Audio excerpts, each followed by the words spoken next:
Hello my friends, long time no see, welcome in.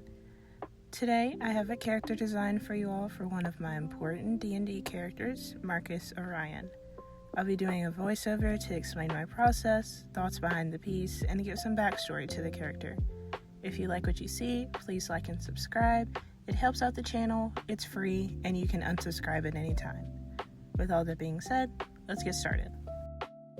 Starting with the sketches, I plotted out 3 different full body poses of Markus with his sword. I wanted to try and pose him even a little more dynamically, as the previous drawings I did of him were very static and I wasn't really happy with how they turned out. I'll have the previous drawing up on screen during the coloring phase so you'll see what I mean. For the first pose, I went with his sword pointing down and Markus standing next to it, with his other arm sort of out beside him, maybe also doing something. I wasn't really sure, but I thought this pose put too much focus on his sword, so I didn't end up choosing it in the end. I like to have all of my sketches next to each other, so I just moved that first one to the side and started on the next one. For the second pose, I drew Markus holding his sword and sort of examining it. Though this wasn't a crazy pose that I could do much with, I thought the sword being offset added a little bit to it, so I was fine with this one. I then decided to do a third and final sketch, even though I was pretty happy with the second one, just in case some ideas came to me before I started refinement. I wanted this pose to be Markus standing at a 3/4 angle with his sword over his shoulder in sort of a bolstering manner, but ultimately I felt that it didn't mesh with Markus's personality, which is more quiet and introspective. After settling on the second sketch, I resized it and went straight into refinement, really trying to get the angle of the sword down and the tilt of the head.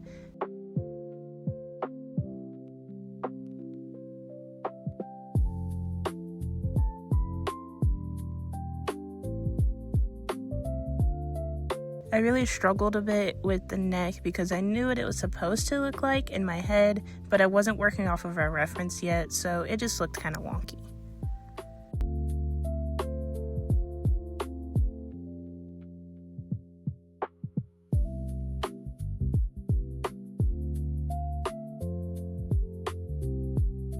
Onto the line work now. I went in sketching the main silhouette, barring the hands until I had a proper reference, just using my sketch as a wireframe.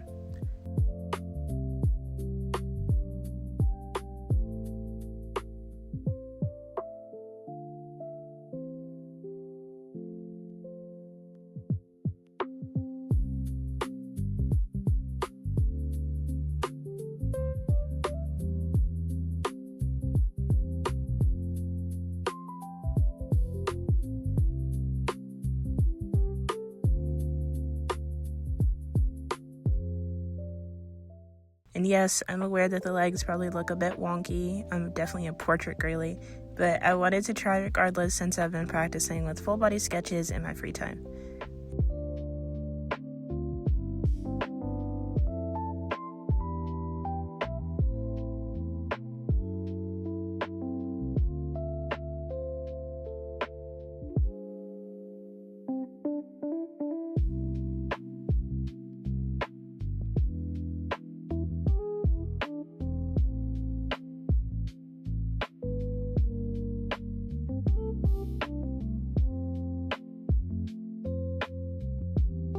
And ignore how I adjusted one foot but not the other. I go back and fix it later.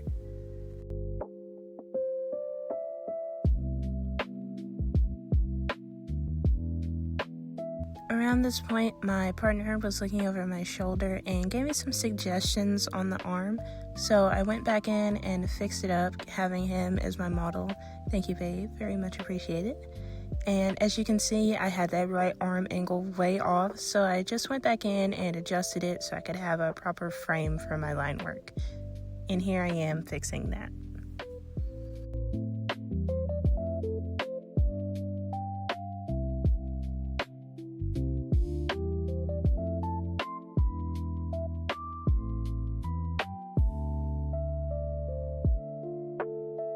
I also went ahead and tackled the hands since this wasn't a pose where I could conveniently avoid them, so I did that while I was fixing the arm.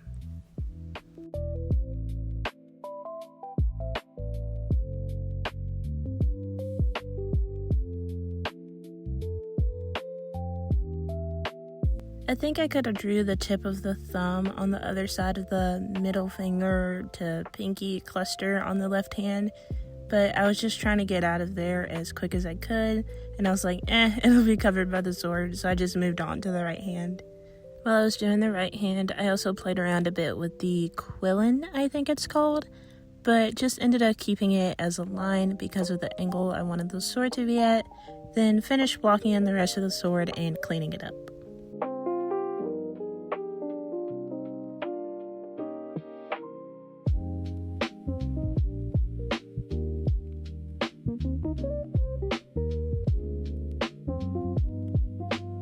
Next, I started blocking in the face, and you can see me struggling a bit here with the nose because I needed the side planes there to give me a bit more visual information, but I got it in the end.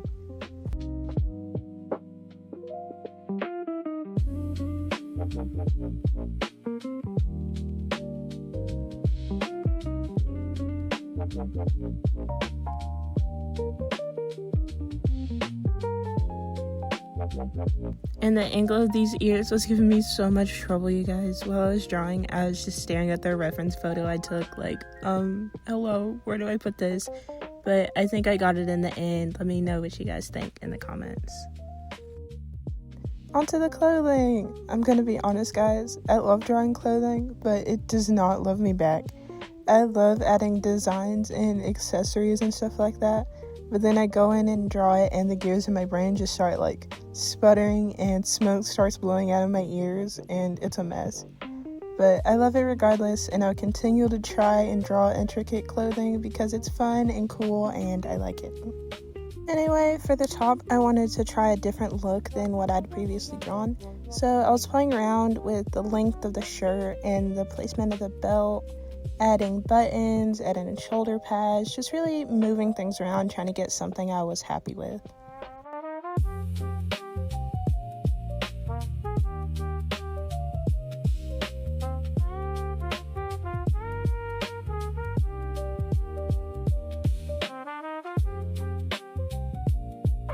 However, the same cannot be said for pants. I'm really bad at drawing pants, you guys, so I was originally just gonna go with what I'd drawn before, but I absolutely despised the way it looked now that I was looking at it with fresh eyes. So my lovely partner, who heard my anguish from the other room, came in and he was like, "What's the goal here?" And after I horribly explained what I wanted and he tried to draw what he thought I meant, we just kind of stared at each other for a second before he found a reference of Aragorn from Lord of the Rings, and I immediately was like, "Oh, okay," and started drawing that. So that's why Viggo Mortensen has graced your screen and why there are random scribbles there for a second. Essentially, my partner was saying that the top could be a sort of shirt and vest combo, and that the pants could be sort of skin tight with high boots, sort of like a hunting outfit. And I liked how it came out, so that's what I went with in the end. I also took off a lot of buttons because he was saying that the belt would be holding the shirt in place, and he's the history buff, so I just defer to him on the logistics and make it look pretty.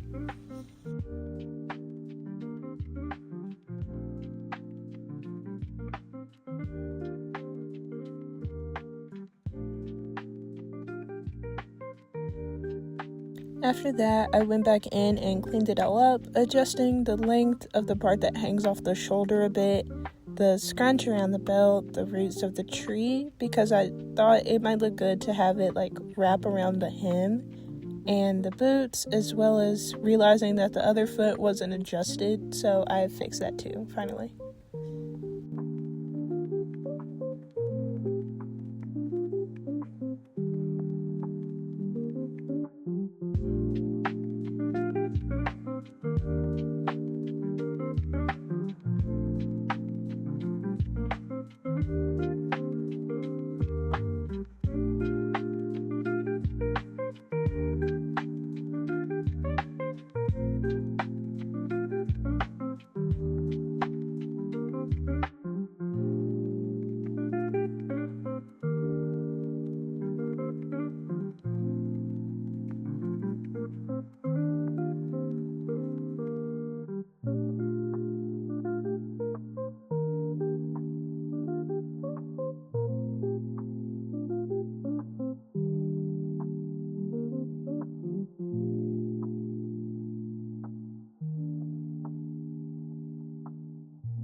And I just want to add now, shout out to my partner for putting up with my shenanigans, because he basically turned the corner of the room I was drawing in like 30 minutes later, saw me fiddling with a sword, and was like, "Do you need a reference?" And I was like, "Yeah."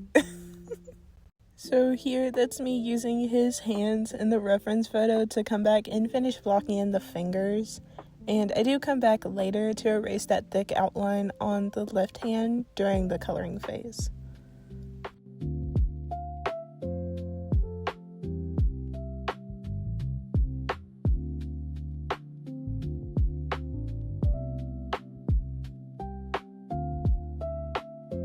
I also fixed the angle of the sword, which was supposed to be tilted back.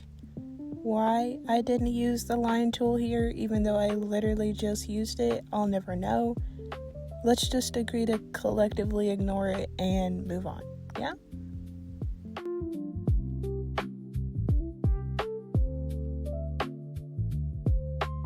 And this is just me coming back and erasing those lines from before in favor of the more correct angle and the parts of the outfit that would have been behind the sword.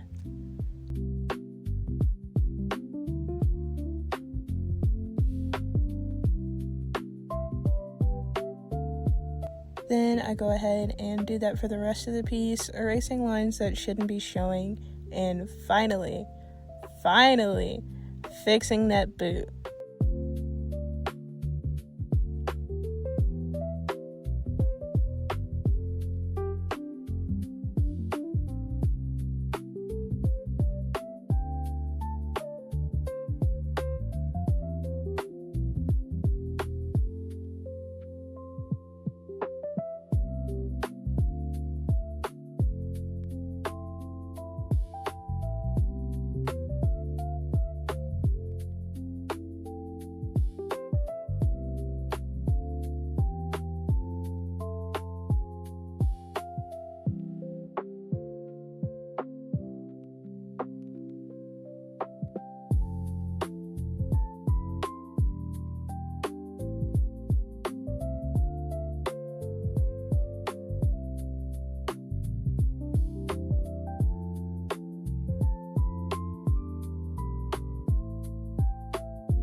After all that, I realized that I hadn't added Markus's pinned cloak thing that I had in his original design, so I opened up a new layer to quickly sketch it in and then immediately fixed it up on my current layer.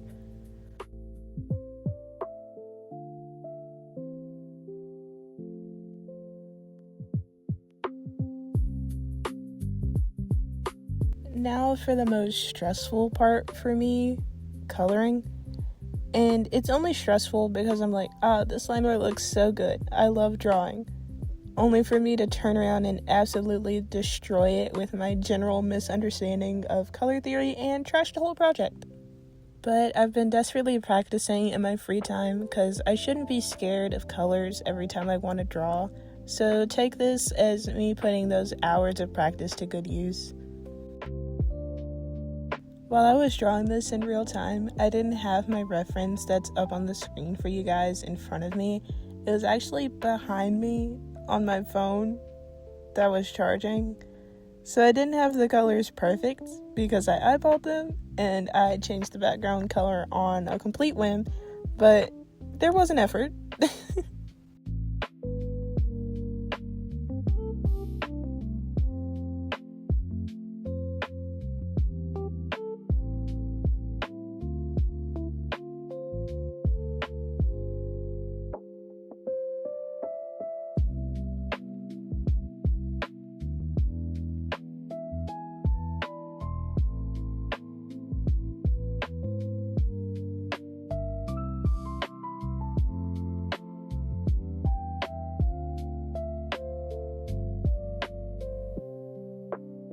And while this coloring is going on in the background, I thought it'd be a good time to give you guys a little backstory on Markus here. Markus grew up in the countryside with his mother, helping her out around their farm. The few neighbors he had loved having him around because he would also help them out on theirs. They would constantly tell his mother that he was a very kind and respectful kid. However, as Markus grew up, his neighbors began to notice that he was abnormally strong for a teenager. He would be able to pull a wagon full of cargo by himself with little resistance, or be able to move stacks of lumber that would have taken a handful of people hours by himself in a few minutes. Not soon after, rumors began to spread that Markus might have been a champion of the gods, a dangerous rumor that could have had him hunted or even killed. To protect him, his mother sent him to live with her father. But before he left, she told him that many people were at odds with the gods since the sun stopped rising a few months prior, and that they wanted nothing to do with them anymore. She told him that people were lost and confused without a higher power to guide them, and to remember that the next time someone showed him malice, lead with kindness and trust will follow, were the last words that she said to him before she sent him away.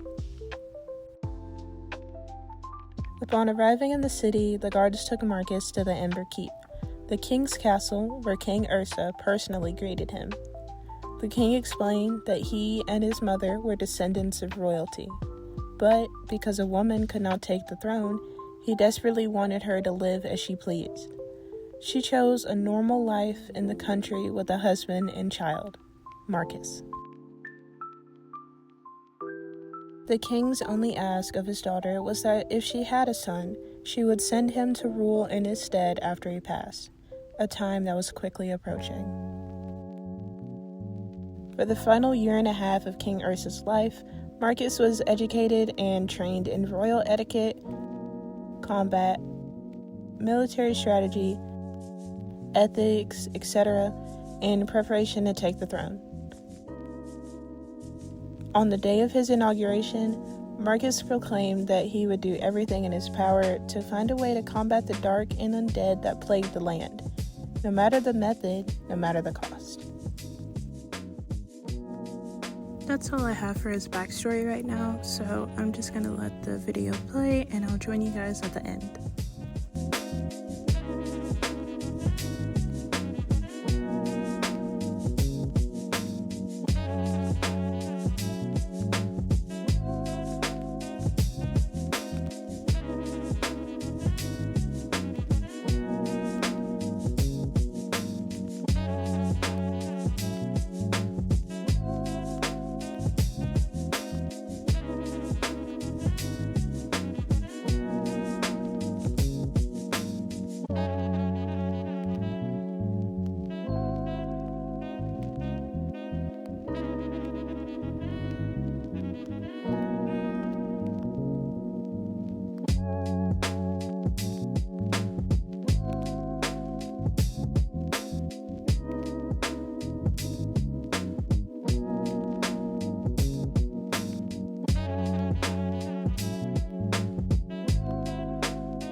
And with that, I think the drawing is done.